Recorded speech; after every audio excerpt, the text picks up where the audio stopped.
Hello everyone, welcome back to my new video. मेरा नाम है नितिन, मैं एक ओटी टेक्नीशियन। आज आपके साथ एक इंटरेस्टिंग वीडियो लेके आ चुका हूँ, जिस वीडियो में मैं आपको बताऊंगा कि इंटरव्यू कैसे क्रैक करें और इंटरव्यू में पूछे जाने वाले बहुत इंपॉर्टेंट क्वेश्चंस। ठीक है, फ्रेशर के लिए भी एज वेल एज एक एक्सपीरियंस स्टाफ के लिए भी। तो आज की वीडियो को शुरू करते हैं बिना किसी देरी के। तो सबसे पहले आप कभी भी किसी हॉस्पिटल में इंटरव्यू देने जाएं तो सबसे पहले आपका ड्रेसिंग सेंस काफ़ी अच्छा होना चाहिए, एक फॉर्मल आपने वेयर करा होना चाहिए, क्योंकि फॉर्मल ड्रेस में ही हमेशा इंटरव्यू दिए जाते हैं। आप एक कभी भी इनफॉर्मल लुक लेके कभी भी किसी हॉस्पिटल में इंटरव्यू देने ना जाएं, क्योंकि आपको सबसे पहला ऑब्जेक्शन यही आपके ऊपर उठा दिया जाएगा कि आपका ड्रेसिंग सेंस कैसा है, क्योंकि हॉस्पिटल में काम करने के लिए फॉर्मल ड्रेस ही चाहिए होती है। मतलब formal dress in the sense चाहिए तो हॉस्पिटल की ड्रेस चाहिए होती है, बट आपको हॉस्पिटल में एंटर करने के लिए, जाने के लिए, वहाँ पे लाइक इंटरव्यू में कभी जाने के लिए फॉर्मल ड्रेस को ही वेयर करना चाहिए। तो ये आपके लिए एक प्लस पॉइंट होता है। ऐसा नहीं है कि आप इनफॉर्मल पहन के जाओगे तो आपका इंटरव्यू कभी क्लियर नहीं होगा। हो सकता है, ऐसी कोई प्रॉब्लम नहीं है, बट मैं प्रेफर जो करूँगा, एक आपको इससे एक गोल्डन अपॉर्चुनिटी मिलेगी, अच्छी अपॉर्चुनिटी मिलेगी आपको इंटरव्यू क्लियर करने की। ठीक है, तो सबसे पहली बात इस चीज़ का तो हमेशा ध्यान रखें। सेकंड, फिर जब आप बात करते हैं कि आपसे इंटरव्यू में क्या क्या क्वेश्चंस पूछे जा सकते हैं, ठीक है, तो शुरू करते हैं। सबसे पहला जो क्वेश्चन आपसे पूछा जाता है, टेल अस अबाउट योरसेल्फ। सब इसमें क्या होता है कि आपको अपने बारे में कुछ डिटेल्स देनी होती है, जिसमें कि आपको बेसिक सी डिटेल्स देनी होगी। आपका नाम, मेरा नाम ये है, और आपको एक बात बताऊँ, जिस लैंग्वेज में आपको कंफर्टेबल हो उसी लैंग्वेज में आप आंसर्स करें। ये नहीं कि आप हिंदी आपको आती है और आप इंग्लिश की ट्राई कर रहे हो, फिर आप हो जाओगे नर्वस, लड़खड़ाओगे मेरी तरह, जैसे मैं लड़खड़ाता हूँ वीडियोस में, वैसे आप भी लड़खड़ाने लगोगे और उल्टे सीधे आंसर दोगे और सामने वाले को लगा कि इसको कुछ आता ही नहीं है। ठीक है, तो इसलिए जिस लैंग्वेज में आप कंफर्टेबल हो वही लैंग्वेज का यूज करें। हिंदी में आप कंफर्टेबल हो हिंदी का, इंग्लिश में आप कंफर्टेबल हो इंग्लिश का। ठीक है, सबसे मेन बात। तो फिर आप अपने बारे में बताएंगे कि आपका नाम क्या है, आपने कोर्स कहाँ से किया है, कहाँ से आपने ट्रेनिंग करी है। अगर आप किसी हॉस्पिटल में वर्क करके हो तो आप उस हॉस्पिटल के बारे में बताएंगे, करंटली मैं इस हॉस्पिटल में वर्क कर रहा हूँ। अगर आप फ्रेशर हो तो आप बताओगे कि मैं एक फ्रेशर हूँ, मैंने इस कॉलेज से कोर्स किया है और यहाँ पे से इंटर्नशिप की है और राइट नाउ मैं जॉब के लिए सर्च कर रहा हूँ। ठीक है, तो नेक्स्ट जो होता है क्वेश्चन, आप अपने बेसिक सी डिटेल लेंगे, नाम और आप कहाँ से पढ़े हो, क्या क्वालिफिकेशन है, नथिंग एल्स। इससे ज़्यादा आपको कोई डिटेल लेने की ज़रूरत नहीं है। ठीक है, नेक्स्ट जो क्वेश्चन आता है आपके पास, वो जो होता है उसमें पूछा जाता है कि आपको जॉब क्यों करनी है और कि आप इस हॉस्पिटल में जॉब क्यों करना चाहते हो। क्योंकि ये ना हर हॉस्पिटल की पॉलिसी होती है, या मेरे को आज तक समझ नहीं आया कि ये क्वेश्चन क्यों करते हैं, जॉब क्यों करनी है। अरे सभी को जॉब करनी है यार, तो फिर भी ये क्वेश्चन ये पूछा जाता है कि आपको जॉब क्यों मतलब आपको यहाँ पे जॉब क्यों करनी है, इस हॉस्पिटल में जॉब क्यों करनी है। ठीक है, तो आप क्या हो सकता है, अगर आप फ्रेशर हैं तो आप आंसर कर सकते हैं कि मैं एक फ्रेशर हूँ, करंटली मैंने अपनी इंटर्नशिप कंप्लीट की है, नाउ मैं जॉब के लिए ट्राई कर रहा हूँ और इस हॉस्पिटल में मैं इसलिए ट्राई कर रहा हूँ क्योंकि मैंने इस हॉस्पिटल का काफ़ी नाम सुना है और इस हॉस्पिटल में मेरे को एक अच्छे एक्सपीरियंस सीखने को मिलेंगे, मुझे काफ़ी चीज़ें यहाँ पे सीखने को मिलेगी। तो इसलिए मैं चाहता हूँ कि मैं इस हॉस्पिटल में वर्क करूँ और काफ़ी चीज़ें सीखूँ और हॉस्पिटल को अपना गुड दूँ। ठीक है, अब बात ही करें, आप फ्रेशर हैं तो आप बोल सकते हैं कि मैं जिस हॉस्पिटल में भी वर्क करता हूँ वहाँ पे मुझे ये चीज़ सीखने को नहीं मिलती और मेरे को ऐसा लगता है कि इस हॉस्पिटल में अगर मैं ज्वाइन करूँगा तो यहाँ पे मेरे को काफ़ी एडवांस चीज़ें सीखने को मिलेगी।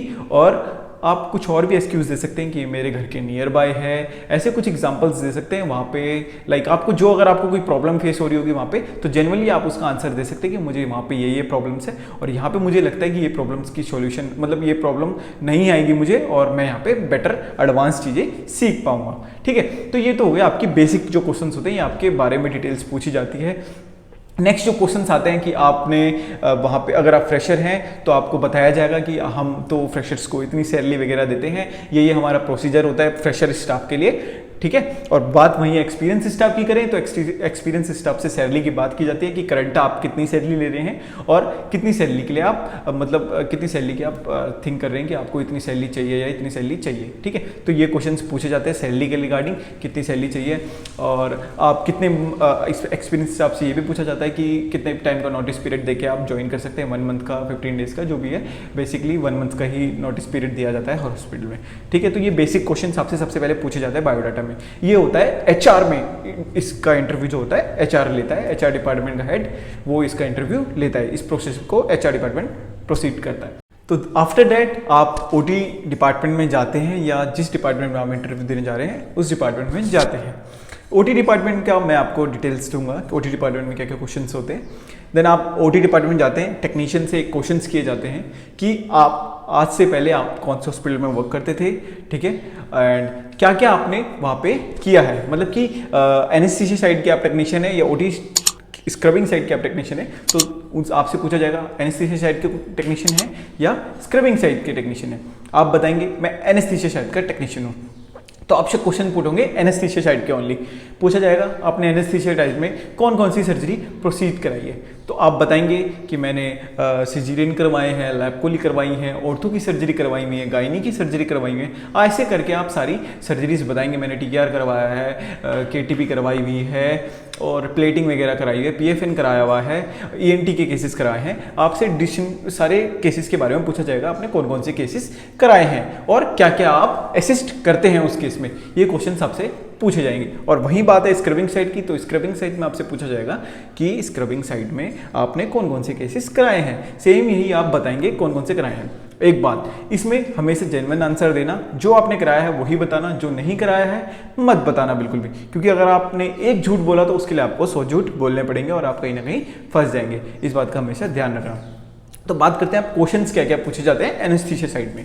तो एनेस्थीसिया साइड में आपसे पूछा जाएगा कि अगर आप डिफिकल्ट इंट्यूबेशन हो गई तो आप किस चीज़ का प्रयोग करेंगे। तो सबसे पहले आप इसका आंसर दे सकते हैं बड़े प्यार से, हम मोकोइलेरेंजोस्कोप का यूज़ कर सकते हैं। अगर उससे भी बात नहीं बन रही है तो स्टिलेट का यूज़ कर सकते हैं। स्टिलेट से भी बात नहीं बन रही है तो हम वीडियो लेरेंजोस्कोप ले सकते हैं। तो आपसे क्वेश्चन पुट किया जा सकता है कि वीडियो लेरेंजोस्कोप यूज़ कराया है, तो आप बता सकते हैं आपने कराया हो तो हाँ, नहीं कराया हो तो ना, ठीक है। देन आपसे पूछा जा सकता है कि लिथोटमी पोजीशन कैसी होती है, टेंडलबर्ग पोजीशन कैसी होती है, लैप्रोली में कौन सी पोजीशन होती है।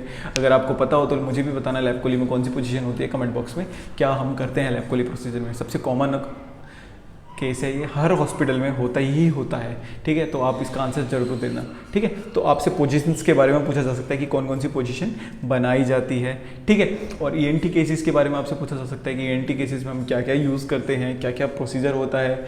और आपसे जनरली पूछा जा सकता है कि स्क्रबिंग साइड आपने कभी वर्क किया है, तो आप कह सकते हैं कि हाँ, मैंने स्क्रबिंग साइड में ओनली हेल्पिंग हैंड के भी आप पे वर्क किया हुआ है, खाली रिट्रैक्ट करने के लिए मैंने वर्क किया हुआ है। सिजेरियन केस में जैसे मैं only retractor as a retractor use करने के लिए स्क्रब हुआ था, इससे ज़्यादा मुझे नहीं आता। आपको स्क्रब होना आता है, हाँ। 7 सर्जिकल हैंड वॉशिंग स्टेप्स आपसे पूछे जा सकते हैं, वो आप बता सकते हो अगर आप बताते हो।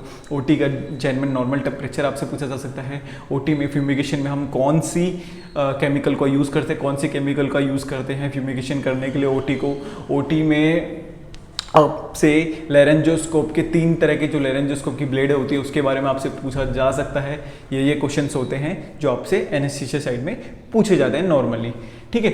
और ड्रग्स पूछी जा सकती है कि जीए के लिए अगर आपको जीए देना है तो आप कौन कौन सी ड्रग प्रिपेयर करेंगे। स्पाइनल देना है तो स्पाइनल में कौन सी नंबर पे आप स्पाइनल एनेस्थीसिया दोगे, ठीक है। ये क्वेश्चंस भी आपसे पूछे जा सकते हैं। वहीं बात करें स्क्रबिंग साइड की, तो स्क्रबिंग साइड में आपसे पूछा जा सकता है कि सिजेरियन लगना है तो उसके लिए आप क्या क्या ट्रॉली प्रिपेयर करेंगे, पीएफएन लगना है तो उसके लिए कौन सी ट्रॉली प्रिपेयर करेंगे, क्या क्या सेट आप लेंगे, कौन कौन से सेट आप यूज़ करेंगे। तो इस तरीके से सर्जिकल साइड वालों से क्वेश्चन पूछे जा सकते हैं। मैं एक एनेस्थीसिया टेक्नीशियन हूँ, मैं एनेस्थीसिया के बारे में ज़्यादा अच्छे से जानता हूँ कंपेरिजन टू स्क्रबिंग साइड, ठीक है।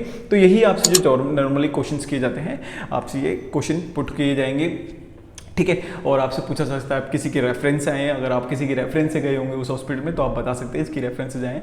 उससे क्या होता है, आपको थोड़ा सा बेनिफिट मिलता है उसके कंपैरिजन में कि वो बंदा कैसा है, आप उसके रेफरेंस से आए तो थोड़ी सी अपॉर्चुनिटी ज़्यादा मिलती है कंपैरिजन टू अनरेफरेंस से, ठीक है।